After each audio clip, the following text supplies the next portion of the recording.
Our topic for today is entitled Surviving in the Wilderness. Our scripture reading and thought of meditation will be taken from Exodus chapter 15, verse 22 to 26. Let us read and see what the Bible says. So Moses brought Israel from the Red Sea, and they went out into the wilderness of Shur. And they went 3 days in the wilderness and found no water. And when they came to Marah, they could not drink of the waters of Marah, for they were bitter. Therefore the name of it was called Marah. And the people murmured against Moses, saying, What shall we drink? And he cried unto the Lord, and the Lord shewed him a tree, which when he had cast into the waters were made sweet. There he made a statute and ordinance, and there he proved them.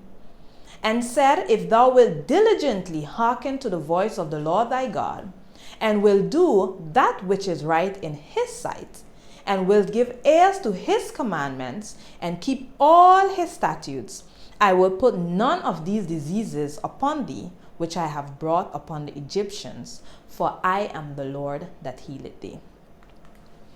Let's pray. Our Father who art in heaven, we thank you for the opportunity to open your word.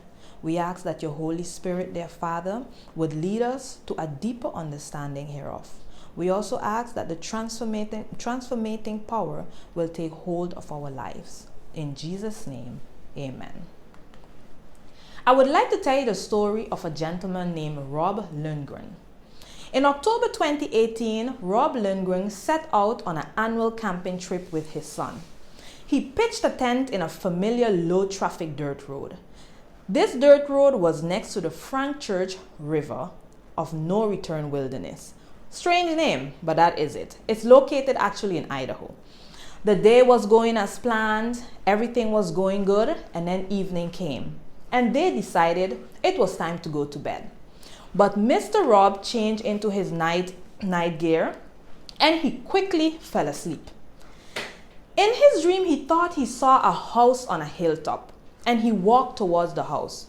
But as he was walking towards the house, he fell over a bramble and fell into a creek. In a frenzy, he quickly swam to dry land, but the feel of the cold, chilly water woke him up. And when he woke up, he blinked his eyes several times because it had to be a dream. At least that was what he thought.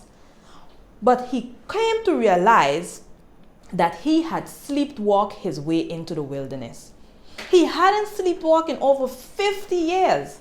So this was the last thing on his mind when he planned this camping trip. But there he was in the middle of the night, improperly dressed, unprepared, unsure how far he had sleepwalked into the wilderness. Life had literally changed for him in the blink of an eye. Today we have similar experience. We might not have sleepwalked into life, but this situation that the world is in definitely feel as if we had sleepwalked into it. We ask ourselves, how did we get into this crisis? It seems as if we went to sleep and everything was status quo, and we woke up to a world full of fear and frenzy. The changes were so rapid. It seems as if it happened almost overnight. We went from familiar to unfamiliar, from comfort to adaptation mode, from a known campsite to some section in the wilderness. We went from a clear view to having a dense forest all around us. And that dense forest is sucking out the very ray of hope that is left in us. The definition of a wilderness is that it is an uncultivated, uninhabited, and inhospitable region. It's a desolate tract. No one willingly moves to the desert.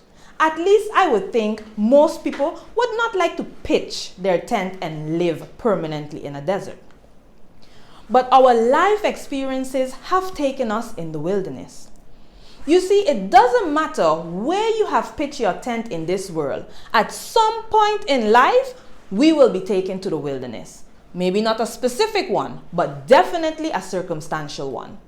Something might have happened in our life that has left us fearful, have left us lost. We feel defeated, wanting to survive, but don't know how to. You feel isolated, emotions are boiled up, and we could go on and on and on of the emotions that the wilderness experience brings. Maybe we have experienced the death of a child. Maybe we had to bury a parent, experience a marriage breakup, or maybe the limitations of old age. Whatever it may be, we have experienced the wilderness. But sometimes we bring the wilderness experience upon ourselves also, whether it be through drug abuse, alcohol, over excess of alcohol usage. We can also bring it upon ourselves based on our moral conflicts, our personal attitudes. Yes, it is true. Sometimes life doesn't put us in the wilderness, but we put ourselves in the wilderness.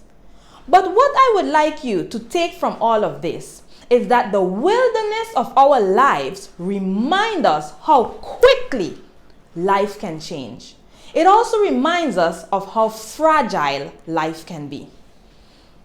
But I don't want you to fear, because there is a purpose to everything. Let's turn our Bibles to Ecclesiastes chapter 3 verse 1.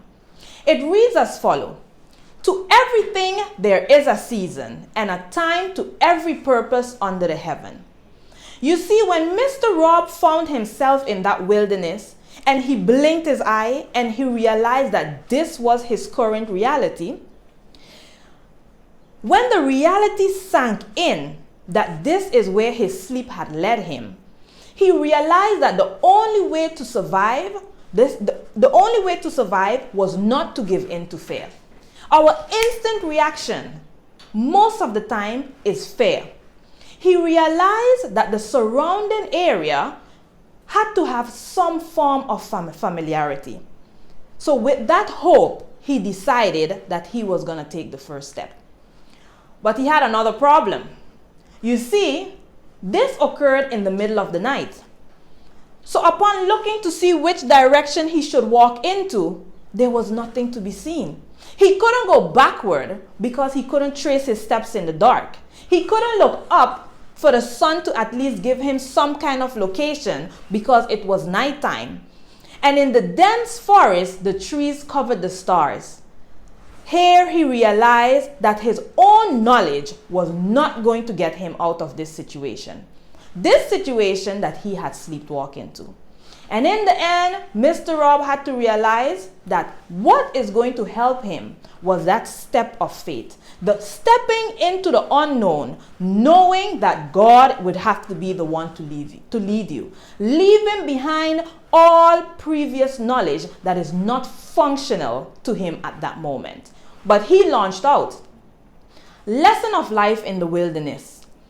It can take us away from the props and distraction that we have used to manage life.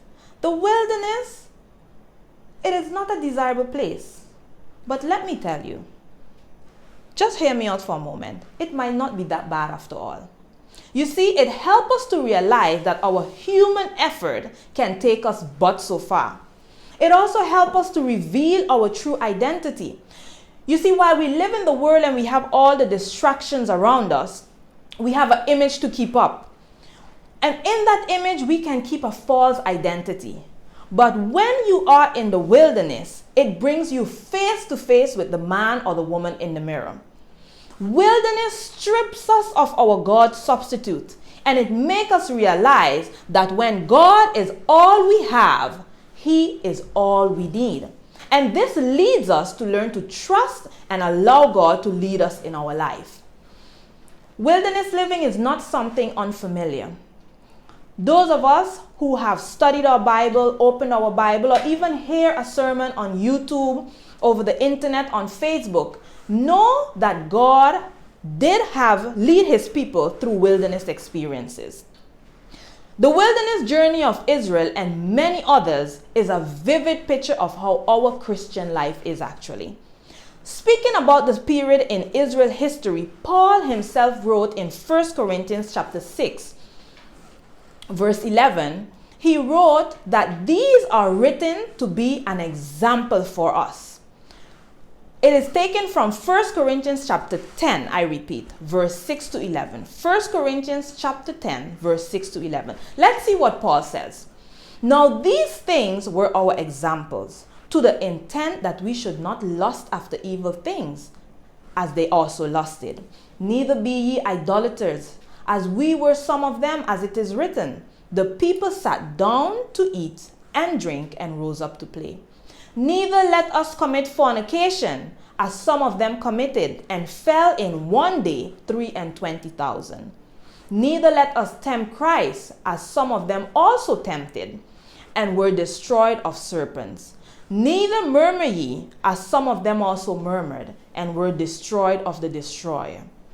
But Paul tells us, now all these things happened unto them for what? For our ensample, our example. And they are written for our admonition, upon whom the ends of the world has come. What is God's greater purpose in all of this? What is God trying to tell us? It's trying to tell us that the suffering of this world is not caused by God. However, God can take things that are bad, and in his infinite wisdom and love, he can work all things together for our good. So you might ask the question, what is God's purpose in allowing all of this to happen? What is God's purpose in this wilderness example? I'm here to tell you that it is separation for preparation.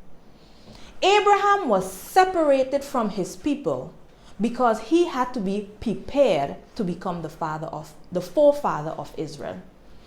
Israel, to purge them from the idolatrous habits of the Egyptian, had to be separated, called out of Egypt.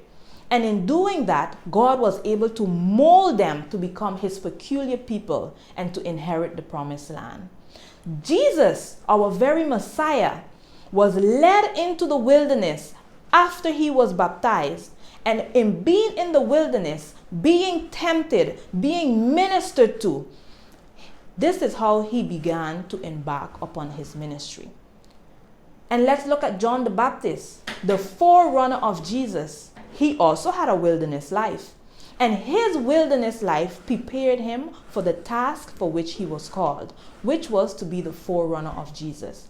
My question to you is, what is God's purpose for you in this here now wilderness experience? For the saints of God today, our wilderness experience is all of the above.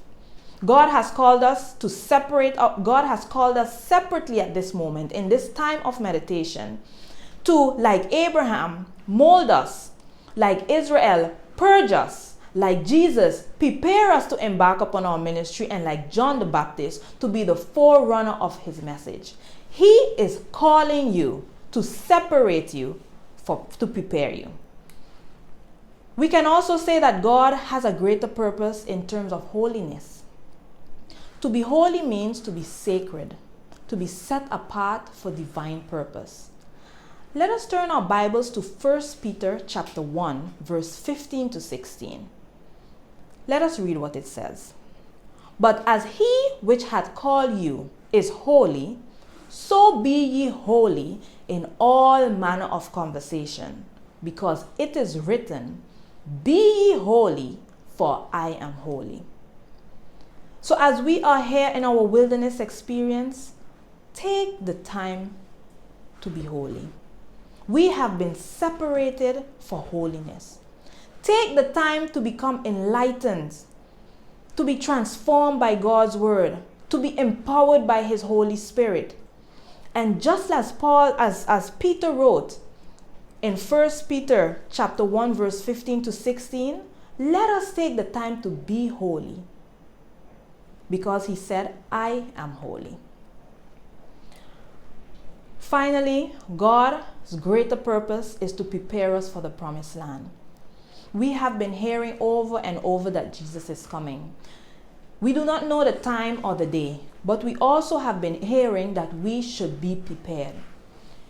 Living in heaven requires preparation. And we can see it throughout the Bible that when God called his people, he prepared them for the work that they were called to do. But the preparation was dependent on them. The preparation was dependent on their being cooperative. You see, the Israelites heard about God for many years.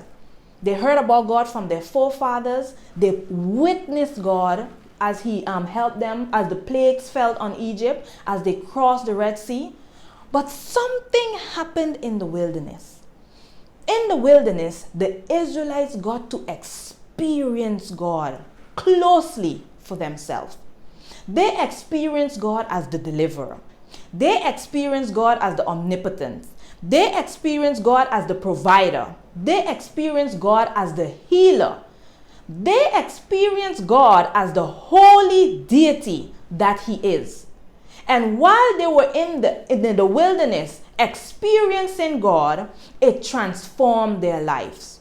But sad to say that although during the wilderness the time was taken for them to get holy and also be acquainted with God's law, only 2 individuals were able to cross over into the promised land. So here we can see that Israel learned God's way in the wilderness so they can live a life worthy to inherit the promised land.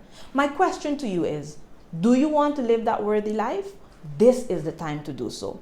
Sadly, from the generation that experienced the greatest of miracles, only few entered the promised land. Only few experienced the reward. Do not waste our wilderness experience. Based on this, we can see that our own attitude and cooperation with God will definitely define the outcome of this experience. Your attitude, my attitude, is going to define how we come out of this crisis. How do we emotionally prepare ourselves for what's ahead? How do we mold ourselves while we are in this circumstance right now? We can be like the Israelites and murmur, or we can be like Joshua. Forgive me. We can be like Joshua and we can be like Caleb, and we can look forward in faith and hope to the promise that God has for us. While we are detoxing from this world, let us study the Bible with fresh eyes. Just you, God, and the Bible. Study it free of denominational biases and preconceived worldly ideas. Let us allow our wilderness experience to equip us with the necessary knowledge that we need to be effective for the work of Christ. We cannot afford to come out the same way we went in. We cannot afford the lessons to go to waste. We cannot afford the time to go to waste, because at the end of the day, the time is going to be spent, but it is up to you and I if it's going to be time well spent or time wasted. Paul's message when he went through the wilderness was one that we can learn of today. It is taken from Philippians chapter 3 verse 8. Let's turn our Bibles to Philippians chapter 3 verse 8. He said while he was going through his wilderness experience that, "Yea, doubtless, and I count all things but loss for the excellency of the knowledge of Christ Jesus my Lord, for whom I have suffered the loss of all things, and do count them but dung, that I may win Christ." What are you losing today? What have you given up? What have I given up? Let us, like Paul, say that we count them but dung, that we may win Christ. Whatever this crisis might have taken away from us, let us know that in the end, we can gain. But what we can gain is not tangible. What we can gain is an experience with Christ. Let us gain that experience. God's message for the world today is in Revelation chapter 14, verse 6 to 12. God is calling his people, God is calling the world to heed to a special message that he has prepared. Let us read what Revelation 14, verse 6 to 12 says. "And I saw another angel fly in the midst of heaven, having the everlasting gospel to preach unto them that dwell on the earth, and to every nation and kindred and tongue and people, saying with a loud voice, Fear God and give glory, for the hour of his judgment is come. And worship him that made heaven and earth and the sea and the fountains of water. And there followed another angel saying, Babylon is falling, that great city, because she made all nations drink of the wine of the wrath of her fornication. And the third angel followed them, saying with a loud voice, If any man worship the beast and his image, and receive his mark in his forehead or in his hand, the same shall drink of the wine of the wrath of God, which is poured out without mixture into the cup of his indignation. And he shall be tormented with fire and brimstone in the presence of the holy angels and in the presence of the Lamb. And the smoke of their torment ascended up forever and ever, and they have no rest day nor night, who worship the beast and his image, and whosoever receiveth the mark of his name. Here is the patience of the saints. Here are they that keep the commandments of God and have the testimony of Jesus Christ, and have the faith of Jesus. Now, God has a message for the world. It might be a heavy message. It might be something that we don't want to hear, especially while we are going through this. But let me tell you, there is hope. In all what we're going through, and in all what is said in Revelation, there is hope. Let me share it with you briefly. The first angel said, "Fear God and give glory to him, for the hour of his judgment is come. And worship him that made heaven and earth and the sea and the fountains of water." You see, the first angel is calling us to fear God. What does it mean to fear God? Proverbs chapter 8 verse 13 gives us an idea of what does it mean to fear God. It says the fear of the Lord is to hate evil, pride, and arrogancy, and the evil way and the forward mouth do I hate. To fear God means to hate the things that God hates. Hate sin. Put it aside. Despise it. Dislike it. But the first angel also calls us to honor God and worship him that made heaven and earth and the sea. So the first angel is telling us to hate sin, hate the things that God hates, and worship God because he is the one that created heaven and earth. The second angel is telling us that it's calling us out of a corrupt system. Let's see what the second angel says. It says, "Babylon is fallen, that great city, because she had made all nations drink of the wine of the wrath of her fornication." It's calling us out of a corrupt system, a system that does not honor God. The third angel is telling us that the same shall drink of the wine of the wrath of God.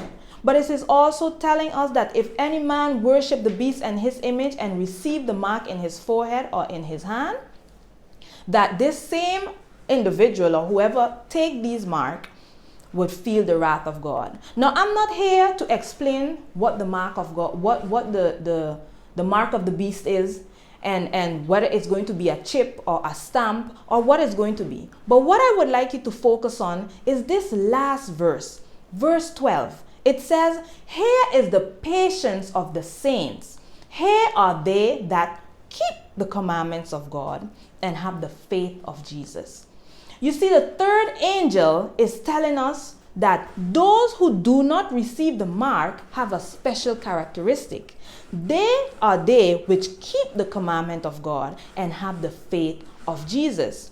Now, what does it mean to keep the commandment of God and have the faith of Jesus? Let's turn to Hebrews chapter 8 verse 10. Hebrews chapter 8 verse 10. It says, "For this is the covenant that I will make with the house of Israel after those days, saith the Lord. I will put my laws into their heart and write them in their, I will put my laws into their minds and write them in their hearts. And I will be to them a God, and they shall be to me a people." And what does it mean to have the faith of Jesus? Let's turn to Philippians chapter 3 verse 9. Philippians chapter 3 verse 9.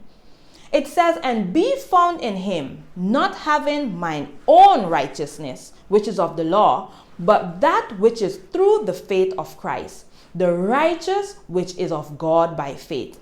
So here we can see that the faith of Jesus is the righteousness of Jesus. Here we can see that those who survived the three angels' message and did not receive the mark are those who have kept both the commandment and have the righteousness of Jesus Christ. Those who have feared God and those who have not given themselves to false, given in themselves to a false system. So what do I want to tell you here today in all of this? I'm here to tell you that at the end of this, Jesus is the winner. At the end of this, we have a heaven to look forward to. At the end of this, God has promised us that He will take us under His wings and that He will protect us. Let us remember that the success of the wilderness experience depends upon how you and I allow God and His Holy Spirit to guide us. While we are in the wilderness, let us give God the glory and let us live a holy life. While we are in the wilderness, let us put aside distractions. Put aside any system of worship, what we're doing that is not according to the will of God. And also, let us not put further distraction upon ourselves and things that does not coincide with the commandment of God. Let us develop the faith of Jesus. Remember, if you have not remembered anything, remember this, that this separation is for our preparation. That this separation is calling us to live holier lives. That this separation is helping us to get prepared for heaven and the promised land. Make your wilderness experience count. Let it be worth it. And remember that all things work together for good for those who love the Lord. Let us bow our heads for a word of prayer. Our Father who art in heaven, we thank you for the wilderness experience. We thank you for the hope that you have given us in this wilderness experience. We ask, dear Lord, that as we are going through it, that we will hold on to the promises that you have given us, and that we will keep our eyes on the prize, which is heaven. Help us, dear Father, to not be distracted, but to allow your Holy Spirit to use us during this time, to be both a light to the world, dear Father, and hope also. We also ask, dear Father, that you will be with us and that you will strengthen us and that you will help us to remember that we are under your wings where we shall safely abide. In Jesus' name, amen.